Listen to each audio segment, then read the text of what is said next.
après avoir parlé de la libération des cerveaux, parlons un peu de la libération du financement de l'industrie que l'on dit de souveraineté, à savoir l'industrie de défense.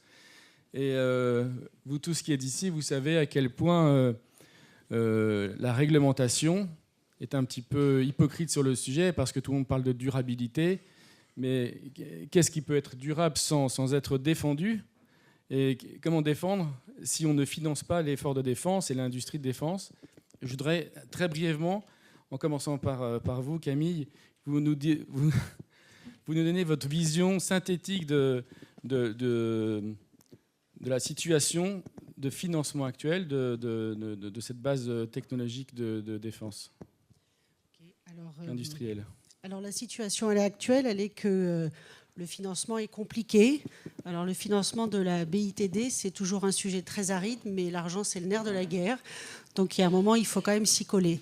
On a eu une vague de réglementation depuis à peu près après le milieu des années 2000 vers 2017, notamment avec la loi Sapin 2, que vous devez tous connaître, qui en soi a un objectif noble et dont les finalités, encore une fois, sont de bon augure. Mais il se trouve qu'elles ont été mises en place, et toutes ces réglementations et toutes ces normes depuis cette période-là, sans concertation avec les banquiers. Quand on parle de financement de la BITD, c'est soit par les banques, soit par les fonds d'investissement, que ce soit de marché obligataire ou la dette privée ou des actions. Et pour ce qui est des banques, les industriels de défense, que ce soit tout l'écosystème de la BITD, les grands groupes ou les PME vivent exactement les mêmes choses. Par exemple, donc on vit aujourd'hui une situation assez abracadabrantesque. Et ce qui est très intéressant, c'est que les PME comme moi et les grands groupes de défense font face aux mêmes problèmes. Ce matin, je discutais avec le DAF d'un très grand groupe de défense qui fait partie dans la BITD, c'est 9 très grands groupes de à peu près 4000 PME et 200 000 emplois.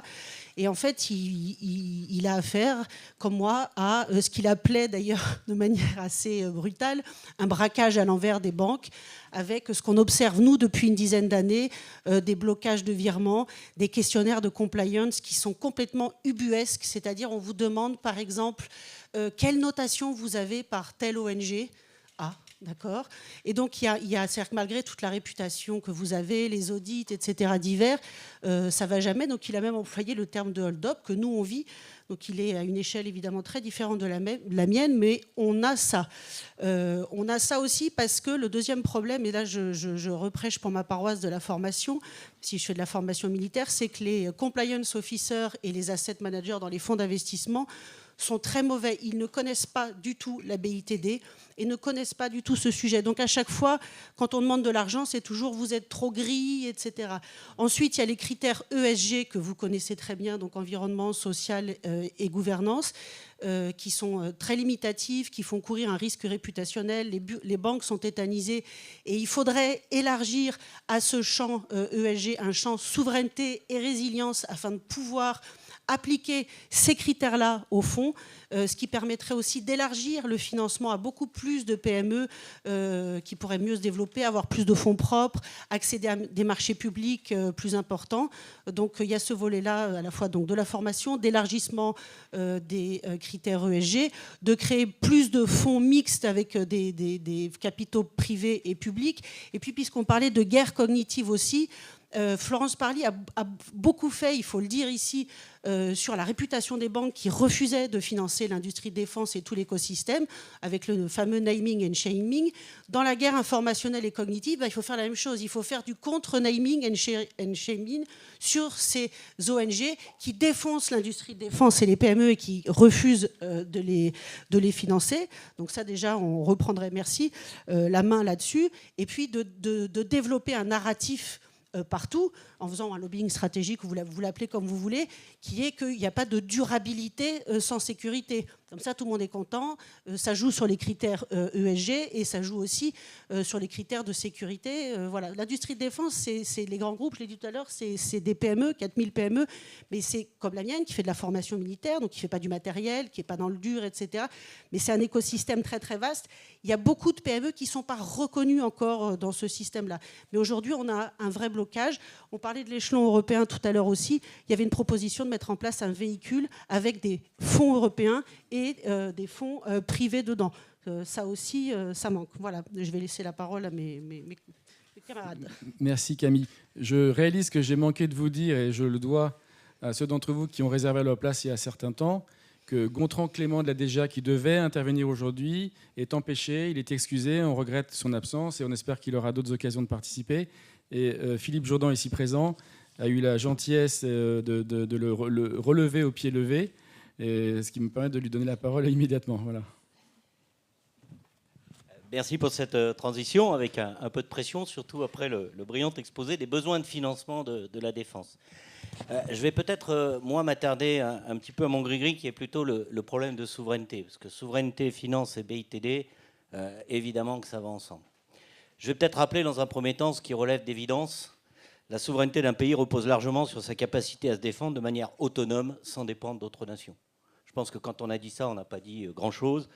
Mais lorsqu'un État doit s'appuyer sur des pays étrangers pour obtenir son armement, il met en péril son indépendance stratégique. C'est aussi simple que ça. Cette dépendance peut restreindre ses choix militaires dans un premier temps, mais derrière les choix militaires, il y a des choix diplomatiques et rapidement politiques. Car les fournisseurs ou les financeurs étrangers en matière d'armement peuvent rapidement imposer des conditions ou influer sur des décisions. Je crois que le conflit actuel en Ukraine nous le montre. L'Ukraine est totalement dépendante sur un plan financier et sur un plan militaire de l'aide occidentale. Donc elle n'a quasiment aucune marge de manœuvre diplomatique ou politique.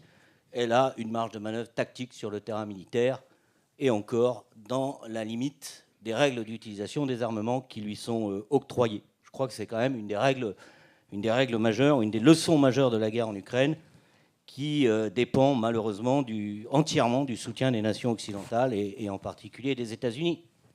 Cette dépendance, même pour des militaires, elle pose problème. Le standard OTAN, c'est du 155 mm pour l'artillerie. Savez-vous qu'on livre actuellement aux armées ukrainiennes 11 types d'obus différents de 155 mm. Et c'est vrai de la quasi-totalité des armements livrés. Vous imaginez le casse-tête pour les militaires sur le terrain, qui ont, me semble-t-il, bien d'autres sujets à gérer que celui-ci.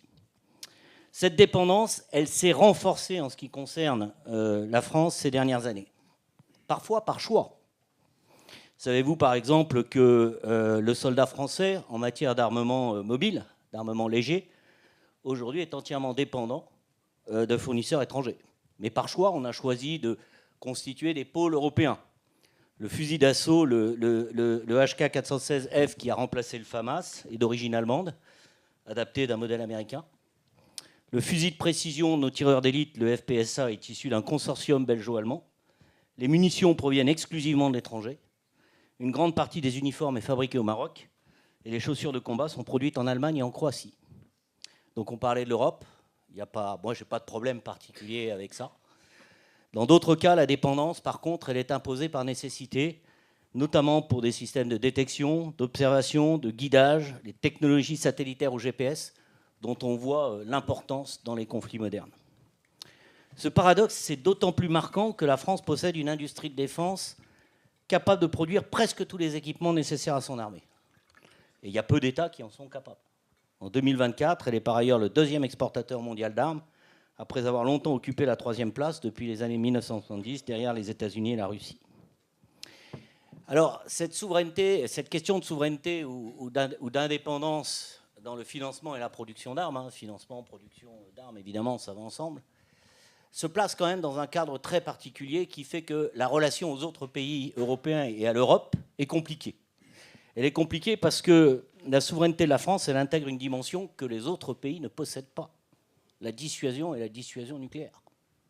Et que quand on met la dissuasion nucléaire dans l'équation, ça rend évidemment la relation aux autres pays européens, y compris dans la négociation de programmes communs, de financement commun, etc., voire de stratégies militaires communes, très compliquée.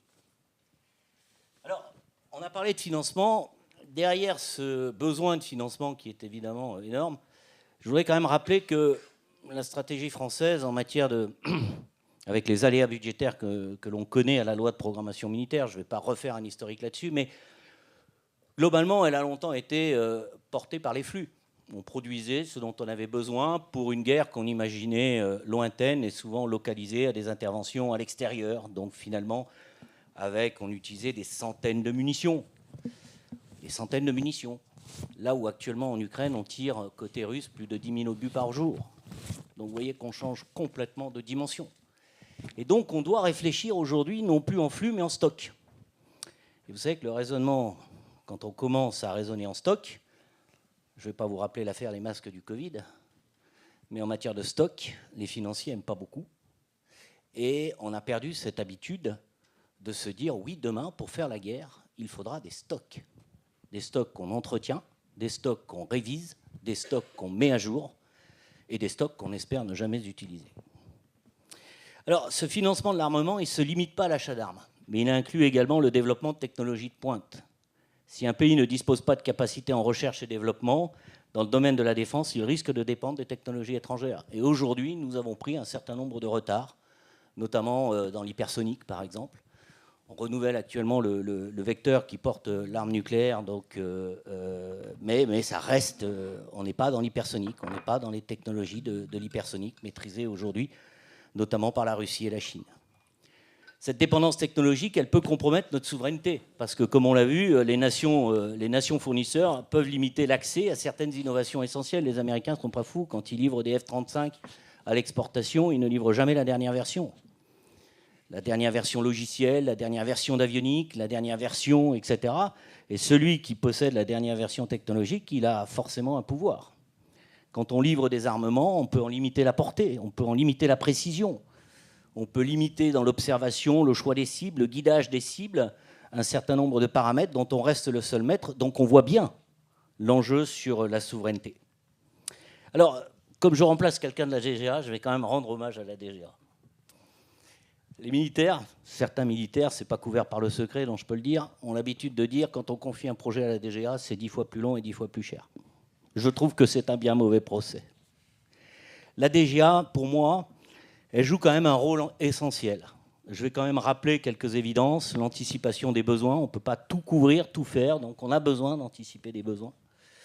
L'allocation judicieuse des priorités et des ressources, qui malgré tout reste limitée, ainsi que le financement d'un écosystème au sein de la BITD, vous l'avez dit, qui réunit des startups, des PME, des ETI et des grands groupes. C'est aussi le rôle de régulation de la DGA. Alors on peut penser qu'elle peut mieux faire, mais en tout cas, ça fait partie de ses missions. Il y a deux priorités, toutefois, qui me semblent insuffisamment couvertes aujourd'hui. La première, c'est un soutien plus efficace à l'exportation et à la prévente de nos armements. Les Américains, quand ils vendent des armements, ils envoient des conseillers. Ils envoient des équipes d'après-vente. Ces équipes d'après-vente, elles ont un très fort soutien politique et diplomatique. Là, il y a une articulation DGA, diplomatie, politique étrangère qui ne fonctionne pas très très bien. Et puis enfin, j'allais dire, il y a un autre problème qui se pose, c'est un problème de gestion de l'innovation. Quand l'innovation est trop encadrée comme elle l'est aujourd'hui, eh bien, vous savez que l'innovation, ça procède aussi du foisonnement. Et la DGA, elle ne sait pas bien faire le foisonnement. Ce qu'elle sait faire, c'est la planification. Là, il faut un peu plus de souplesse et un peu plus de flexibilité, et ça reste un des enjeux. Je voudrais, pour conclure rapidement, rappeler quand même que le financement de l'armement, ce n'est pas un sujet tabou. Ce n'est pas un sujet tabou parce qu'il y a un poids économique derrière. 20 milliards d'euros de chiffre d'affaires. 4% de l'emploi industriel français, ou de ce qu'il en reste, et des emplois de haute technicité, de haute valeur ajoutée et non délocalisables. Ça les rend d'autant plus importants. C'est un secteur de pointe, fortement exportateur. Il n'y en a quand même pas beaucoup, comme l'a rappelé Arnaud Montebourg, qui contribue donc positivement à la balance commerciale de la France. On l'a dit, on est quand même encore capable de concevoir et de produire la quasi-totalité des équipements nécessaires à nos forces armées. Les avions, les missiles, les hélicoptères, les sous-marins, les bâtiments de surface, les véhicules blindés, l'électronique, les satellites et les lanceurs. On peut quand même, je pense, rendre hommage à ce secteur. Et puis, c'est aussi une industrie à dimension régionale. On l'oublie très souvent, mais dans certaines régions, le secteur de la défense draine plus de 7% des emplois industriels et joue donc un rôle prépondérant dans l'économie locale. Voilà pourquoi, de mon point de vue, le financement du secteur de l'armement est étroitement lié à la souveraineté et à la préservation d'un secteur économique qui joue évidemment un rôle stratégique clé, mais aussi un rôle économique clé. Merci beaucoup, Philippe. Je vais passer la parole à Philippe Chabrol, non sans vous avoir fait part d'une petite coquetterie personnelle, le plaisir d'avoir réuni sous un même toit des responsables de l'école européenne d'intelligence économique et des gens de l'école de guerre économique. Voilà. Eh bien, on en parlera tout à l'heure. Bonjour à tous, merci pour votre invitation, Bertrand. Oui, il y a un truc quand même à pointer du doigt et à souligner. On est quand même le deuxième exportateur mondial en termes d'armement dans le monde. Donc on n'est pas non plus des petits joueurs et l'armement se porte bien en France. Alors, vous rappeliez tout à l'heure que le soldat aujourd'hui français n'a pas son fusil français, on n'a pas le FAMAS, on n'a pas les bottes françaises. On vend des sous-marins, on vend des Rafales, on vend quand même des belles innovations françaises. Il faut le rappeler, il faut faire un peu de cocorico, c'est important aussi. Aujourd'hui, on est quand même un acteur clé sur le marché mondial. Donc ça, c'est déjà une chose importante, je pense, qu'il faut noter. Le problème du financement, maintenant, oui, on est très frileux, et Camille le rappelait. Je trouve néanmoins qu'on est en train, alors c'est des prémices, hein, il se passe des choses en ce moment en France, quand vous regardez, suite d'ailleurs au discours d'Emmanuel Macron sur l'économie de guerre, qu'il faut se mettre en route là-dessus, certaines banques qu'on ne voyait pas en fait avant dans les dispositifs de financement commencent à s'intéresser à la BITD. J'en veux pour preuve, je commence à avoir des rendez-vous moi, avec des acteurs que je ne voyais pas du tout, qui sont des banquiers, et donc des banques qui commencent à s'intéresser finalement au financement de la BITD française. Alors quand on parle de la BITD, hein, base industrielle de la technologie de défense, c'est important d'avoir le terme aussi, on parle d'entreprises qui sont duales. Duales, c'est-à-dire qui peuvent autant servir dans le monde militaire, le monde de l'armement, que dans le monde civil. C'est important aussi de le rappeler. Les financements se font surtout sur ces entreprises dites duales. Aujourd'hui, vous avez des fonds d'investissement qui sont quand même en partance sur ces sujets-là, hein, en France. Weber Capital, Def Invest, vous avez quand même des fonds qui sont pilotes et locomotives hein, sur ces sujets. Alors qui restent des fonds d'amorçage ou des fonds un peu pas très engageants. Mais les banques, la BPI se met dessus à fond, mais les banques commencent à s'y mettre. Le Crédit Agricole, la Banque Postale, ça peut paraître étonnant. La Banque Postale qui est quand même une banque publique, hein, donc elle se met quand même sur le coup. Et je trouve ça intéressant. On verra ce que ça donne dans les prochains mois, les prochaines années. Mais il y a un amorçage, en tout cas, sur ce financement qui est en train de se faire, dû au contexte économique qu'on voit et à la guerre qu'on voit aujourd'hui, hein, la guerre de haute intensité, comme on dit, ce qui passe en Ukraine. C'est des choses auxquelles on n'est pas habitué. Nous, on fait en effet ce que je disais tout à l'heure, des véhicules et des bâtiments ou des plateformes très innovantes avec une technologie très performante. Quand vous regardez à côté, ou la Turquie, je vais prendre un pays parce que c'est intéressant par rapport à tout ce qui s'est dit aujourd'hui. La Turquie, par exemple, c'est un pays qui vend énormément de matériel très peu technologique. Mais en gros, dans une guerre de haute intensité, vous avez une consommation en fait de ces différents bâtiments qui est importante. Donc un transport de troupes, ça reste un camion avec un moteur et des roues. En revanche, en France, quand on fait des véhicules de transport, vous avez toujours des radars, des missiles, des trucs comme ça. On n'a pas besoin de ça aujourd'hui dans le type de guerre qu'on voit aujourd'hui. Je voudrais maintenant regarder le financement des États concurrents ou même alliés ou concurrents la plupart du temps quand même sur les BITD. On parlait tout à l'heure, c'était intéressant, de fonds souverains. La Turquie, c'est une BITD qui est assez exceptionnelle. Hein. On ne se méfie pas trop des Turcs, mais je peux vous dire qu'en termes d'armement, ils sont très très forts et ils sont en train de prendre des parts de marché au niveau mondial, en Afrique, au Moyen-Orient et en Asie, assez importantes. Eux ont réussi en 40 ans à créer une BITD quasiment autonome. L'autonomie, on vous en parlait tout à l'heure, c'est hyper important. L'autonomie de sa BITD. Et en faisant quoi, finalement? En opérant, en fait, des transferts de technologies pour la production en local des technologies qui développaient avec des pays étrangers. En gros, quand vous faites du business avec la Turquie, vous devez créer des joint ventures. Une joint venture qui vous oblige à créer en local, à vous installer en local et à faire du transfert de technologie, ce qu'on appelle de l'offset. Et vous avez une obligation en fait de montrer ce que vous faites. Et ce qu'a fait la Turquie depuis 40 ans, c'est qu'elle a appris avec ses vendeurs et elle s'est créée au fur et à mesure sa propre BITD. Elle a créé ce qu'on appelle des technoparks. Les technoparks, c'est comme les pôles de compétitivité en France. En France, ça ne marche pas des masses, très honnêtement. Mais les technoparks turcs fonctionnent très très bien et sont surtout financés par l'État. C'est-à-dire que tout le système d'armement, le système de la BITD turque est financé par des systèmes étatiques. Et je prends un exemple qui a été évoqué tout à l'heure sur les fonds souverains.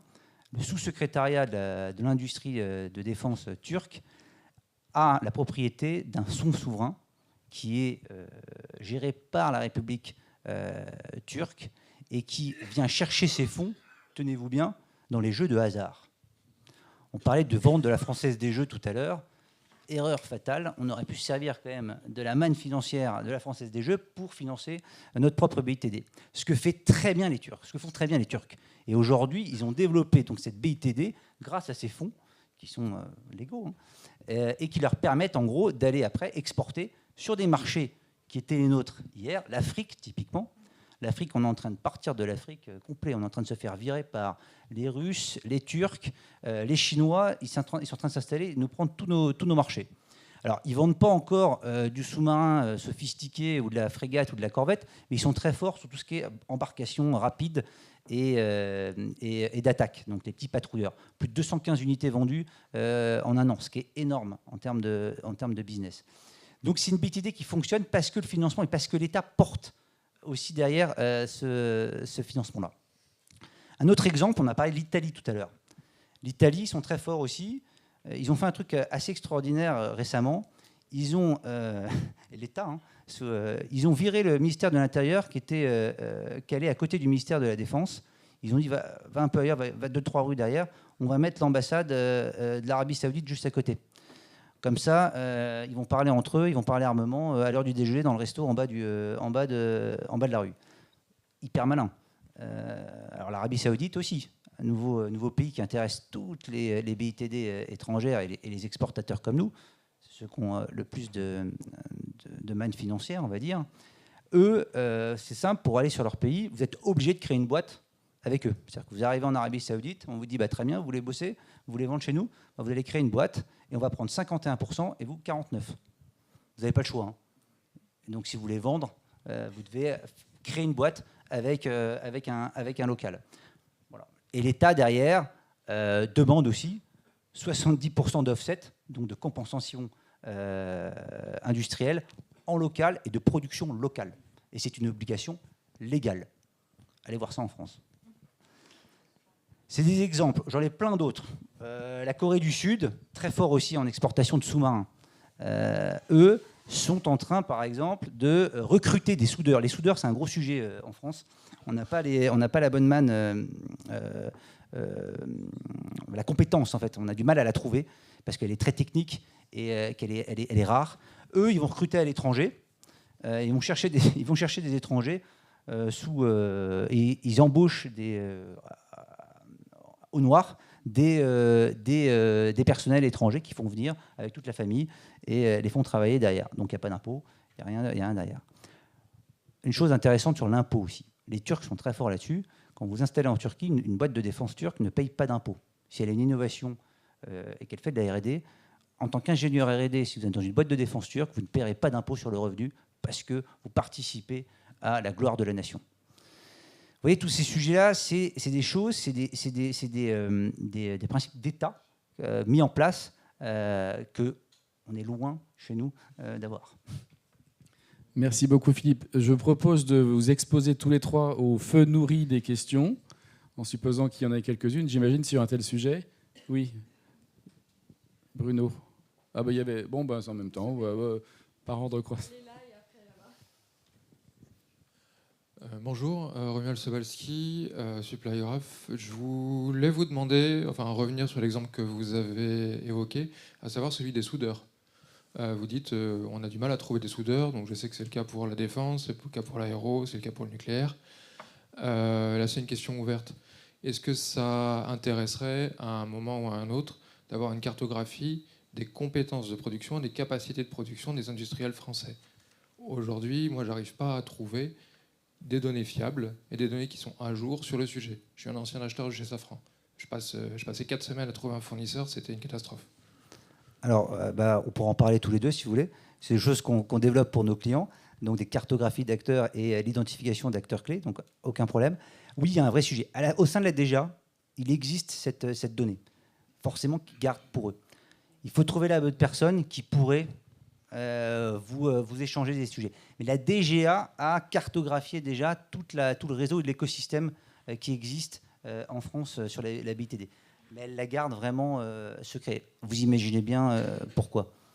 Mais c'est une vraie question stratégique, je suis d'accord avec vous. Aujourd'hui, il n'y a pas de cartographie des soudeurs. Okay.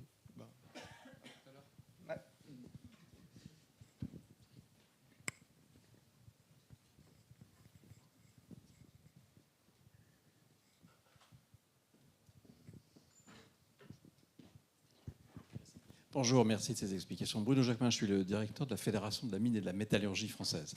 75 adhérents, ce qui reste après 40 ans d'industrialisation d'un secteur sur lequel on a été plutôt performant dans le passé. Le financement de l'industrie de défense, ça passe par le financement de l'industrie de la métallurgie. Parce qu'il ne vous a pas échappé qu'on fait quand même en général beaucoup d'armements avec des métaux. Et pour moi, un des grands impensés de la refonte de la BITD, parce que j'ai cru comprendre qu'il y avait un sacré enjeu à la DG en ce moment avec la mise en place de la direction industrielle de la défense pour développer une soi-disant économie de guerre, c'est quand même de redévelopper des chaînes de valeur. Et j'ai un peu l'impression que la structuration des chaînes de valeur à partir des métaux, c'est-à-dire à partir de la mine, à partir du recyclage des métaux existants sur la mine urbaine et autres déchets de production ou déchets miniers, ça reste encore un vrai sujet. Vouloir redévelopper une industrie de défense souveraine, c'est aussi redévelopper une industrie de la métallurgie souveraine. Et ça, c'est un enjeu que je trouve assez impensé aujourd'hui. Monsieur, vous avez cité la Turquie, vous avez cité la Corée. Voilà des pays qui ont des formidables industries sidérurgiques et métallurgiques, qui nous taillent des croupières sur les marchés européens. Je rappelle qu'on envoie au niveau européen 14 millions de tonnes de ferraille à la Turquie, qui nous les renvoie en acier électrique à bas coût et très carboné. Donc voilà, on se comporte comme un pays qui exporte ses matières premières. Ça nous fait toujours un peu mal. Et la Corée a la culture des intégrations verticales de chaînes de valeur, qui lui a permis d'ailleurs de plutôt pas mal résister à la crise du Covid. Ah oui, quelle est votre question? Bonne remarque. Très bonne remarque. La question, c'est qu'est-ce qu'on fait ensemble collectivement pour ça? Qu'est-ce que vous faites par rapport à ça? Et comment on intègre ces enjeux de financement dans une dynamique collective sur les chaînes de valeur? En fait, ma vraie question, c'est comment vous intégrez les chaînes de valeur par rapport à ça? Oui, alors, d'abord, c'est pas une question, donc il n'y aura pas de réponse, mais ce serait un peu facile de ma part. Je vais rebondir sur votre remarque en disant que, effectivement, très souvent, à mon sens, à juste titre, compte tenu des enjeux, mais quand on parle d'innovation, on met l'accent sur la technologie. On met l'accent sur le numérique, on met l'accent évidemment sur ces technologies que vous connaissez, mais on oublie que les besoins en matière de canon, ça commence par de la métallurgie, et ça n'a pas changé. Alors vous avez totalement raison, mais il va falloir qu'on réapprenne, mais pas uniquement dans ce secteur-là, à raisonner en termes de filière et de valeur ajoutée dans la filière. Vous avez cité un exemple qui est effectivement très, très marquant, mais moi j'en ai d'autres. Dans l'aluminium, c'est pareil. On produit le titane, l'aluminium, etc. On a exactement les mêmes mouvements browniens d'exportation et de réimportation de produits à plus forte valeur ajoutée. Parce que tout simplement, on a, et c'est pas d'aujourd'hui, on n'a pas raisonné en termes de filière. Alors c'est vrai qu'on forme des ingénieurs qui ont un souci d'innovation dans des technologies de pointe. Et malheureusement, on manque de compétences. On parlait des soudeurs, mais on manque de compétences dans des métiers de base sans lesquels, de toute façon, les armements, même dotés de technologies de pointe, ne peuvent pas exister. La base d'un char, c'est aussi le blindage. Il ne faut quand même pas l'oublier. Donc ça reste très simple. Ça me permet de rebondir aussi sur une autre problématique qui est vraiment intéressante. Vous parliez d'application duale. Moi, je suis persuadé que le financement de l'armement a un impact direct sur l'économie nationale. On l'a vu par les emplois créés, notamment la composante régionale qui peut être importante. Qu'investir massivement dans la défense, ça peut drainer les ressources. Alors certains diront que ces ressources pourraient être consacrées à d'autres secteurs prioritaires, hein, l'éducation, la santé. J'ai suivi suffisamment de commissions parlementaires et de débats à l'Assemblée nationale pour savoir que ce type de débat existe. Mais moi, je voudrais qu'on mette l'accent, et je trouve qu'il y a trop peu d'études pour montrer qu'en réalité, j'allais dire, les dépenses militaires peuvent aussi drainer de l'innovation dans des secteurs économiques classiques, et qu'il y a sans doute beaucoup plus d'applications duales que celles que l'on s'évertue à présenter au public. Après, il ne faut pas se leurrer non plus. De plus en plus, les technologies de pointe demandées dans le militaire, vous savez, à une époque, on se disait, c'est très simple, hein, une des sources d'investissement, ça va être de prendre ces technologies et de voir les applications qu'on peut faire dans le civil. Il se trouve que j'ai un collègue qui avait été embauché pour ça à une époque, et à qui on avait dit, on a des cylindres blocs, tu vas voir, ils sont absolument formidables. Quand on les monte dans nos sous-marins, ça rend nos sous-marins totalement silencieux. Il va falloir que tu ailles les vendre dans le civil maintenant, de façon à ce qu'on puisse se faire un peu d'argent quand même sur cette recherche-développement qui a coûté une fortune. Allez vendre des cylindres blocs à des applications civiles. Allez voir la SNCF ou la RATP, puis dites-leur, je vais rendre mes métros, j'ai le pouvoir de rendre vos métros et vos trains silencieux. Ça va coûter un peu d'argent, hein, bien sûr. D'abord, ils vont vous dire c'est beaucoup trop cher, puis ils vont vous dire, comme on le lui a répondu, pourquoi un métro silencieux? C'est dangereux un métro silencieux. C'est dangereux un métro qui ne fait pas de bruit quand il rentre en station. Les trains, c'est pareil. Donc c'est pas forcément simple. Hein. C'est pas forcément simple comme problématique. Camille, réaction sur ce sujet ou peut-être une autre question, comme vous souhaitez.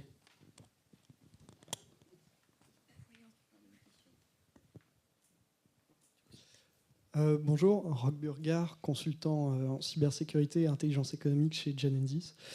Moi j'avais une question. Alors, par rapport, effectivement, la guerre en Ukraine a rebattu un certain nombre de cartes. On s'est rendu compte déjà qu'avec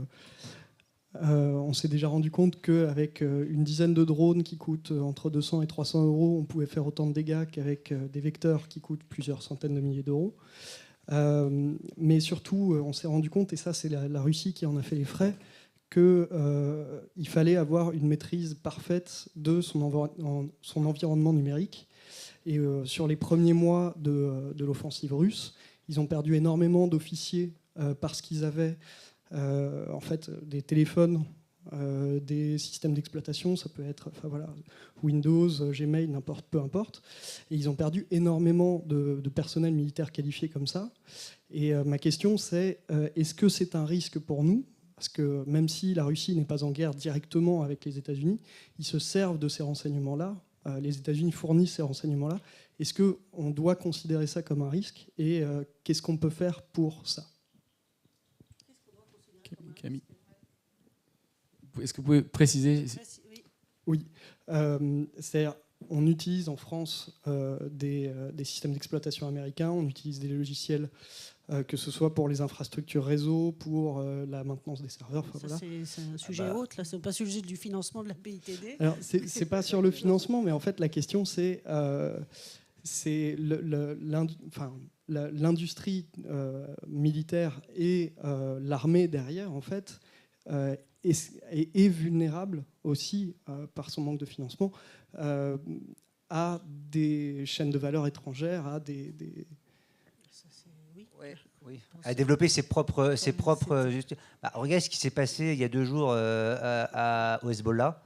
Voilà, c'est l'exemple de ce que vous dites. Hein. Ils ont été. Moi, je trouve que c'est en valeur absolue, je trouve ça hallucinant et fantastique ce qu'ils ont fait. Je dis pas que c'est bien, mais je dis que c'est juste fantastique. C'est le sujet des autres tables rondes, sur développer nos propres industries, nos propres... Et sur la métallurgie, je voulais revenir juste là-dessus, ce qui était intéressant, c'était est-ce que vous êtes allé voir des assembliers ? Je parle d'Arcus, je parle de KNDS, de toutes ces boîtes en fait, qui, elles, construisent les bâtiments, enfin les véhicules. Je pense que c'est intéressant de faire un tour de table avec la DGA pour parler de tout ça ensemble.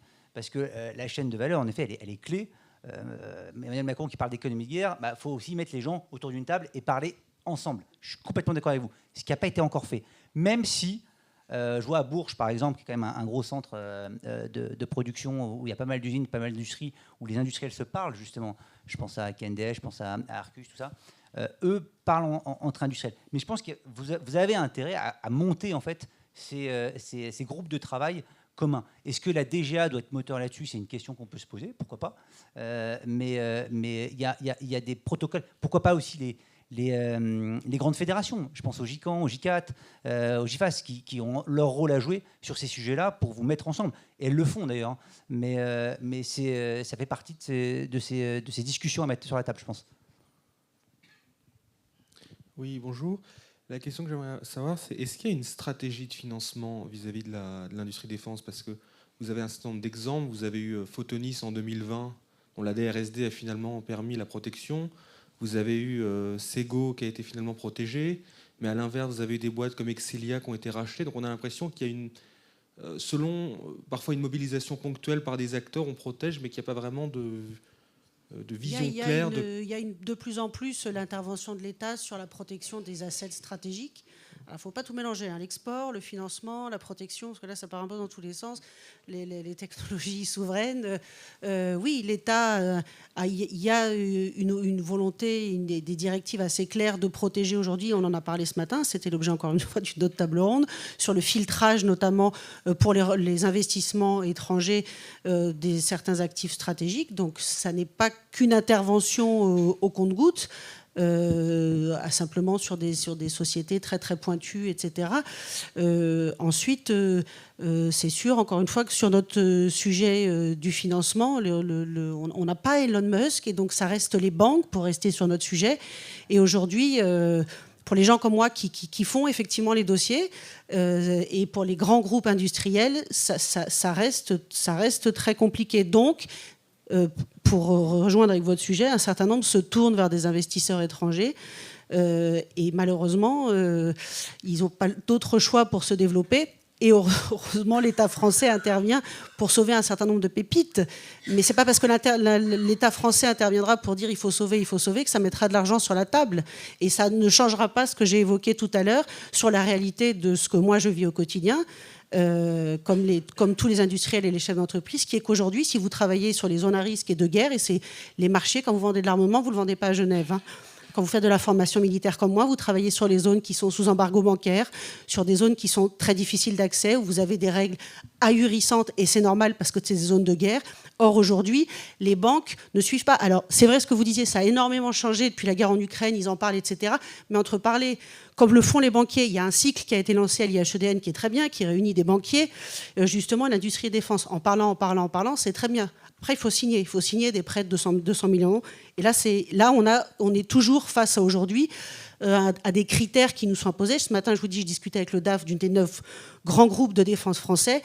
Moi, je suis un peu plus optimiste parce que je pense effectivement que le contexte international géopolitique fait qu'on sera obligé de levier la surconformité bancaire qui nous étouffe complètement. Lui, en tant que gros producteur d'armement, pense que pas du tout et que ça va aller de mal en pire sur les critères ESG, etc. Je veux dire, quand on demande à un grand groupe français dans les questionnaires de conformité que je ne vous ai pas amenés ici parce qu'ils ne sont pas publics, quelle notation vous avez d'une certaine OSG que je ne citerai pas, c'est quand même hallucinant.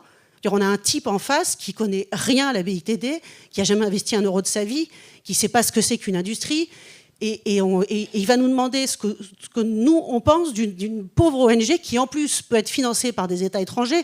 Donc là, on rentre dans le sujet que personne n'a évoqué ici, qui s'appelle l'ingérence et la contre-ingérence.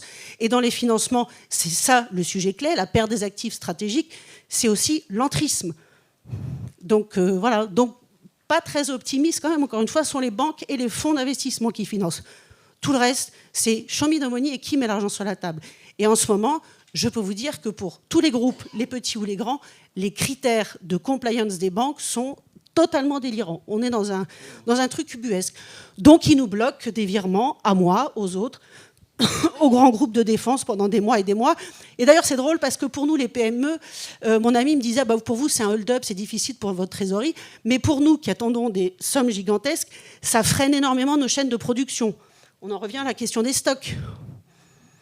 Donc on tourne en rond en disant oui, la souveraineté, ils sont tous dans etc. L'école militaire, la main sur le cœur, il faut faire la souveraineté, etc. Très bien, l'intelligence économique, il y en a à tous les étages.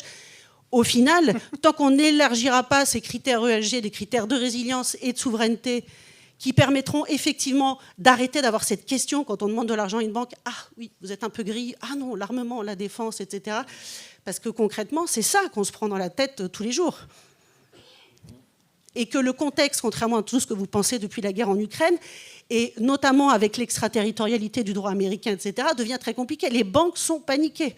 Alors déjà, ce n'est pas des gens qui sont aventuriers dans l'âme, ça c'est sûr, mais alors là, ils ne le sont pas du tout, ils sont tétanisés. Et encore une fois, les compliance officers et les asset officers doivent être absolument formés parce qu'il y a une question citoyenne, il y a des défense angels, il y a des réseaux de business defense angels qui se mettent aussi au point, qui sont très utiles et très efficaces. Donc voilà. Merci beaucoup, Camille. Une toute dernière question, Nicolas Ravaille. Toute dernière, parce qu'après, il faut qu'on passe... Oui, je vais être très bref, d'autant plus que moi, je suis intervenu avant et que le sujet de l'Europe de la défense est très vaste. C'est juste pour vous donner 2 petites indications pour avoir des victoires très rapides en France. Le premier problème, je pense, sur le financement de la défense, c'est la transposition en France des directives européennes en matière de marché public. C'est un scandale.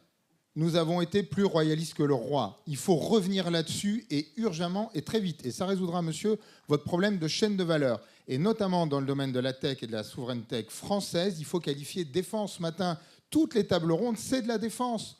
Et ça veut dire de l'entente directe.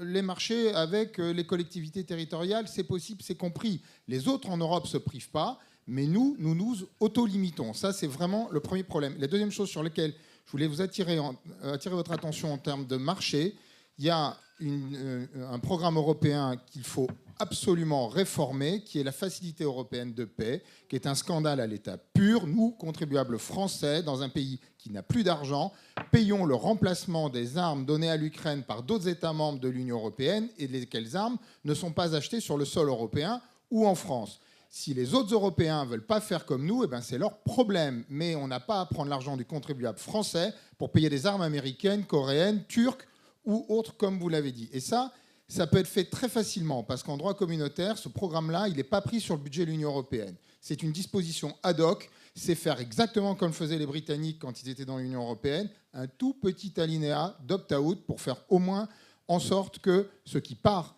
avec l'argent de la France va aux entreprises qui sont en France et souveraines chez nous, à défaut de pouvoir le faire à l'échelle européenne. C'est sûr que le Buy European Act manque. Merci infiniment à nos 3 intervenants.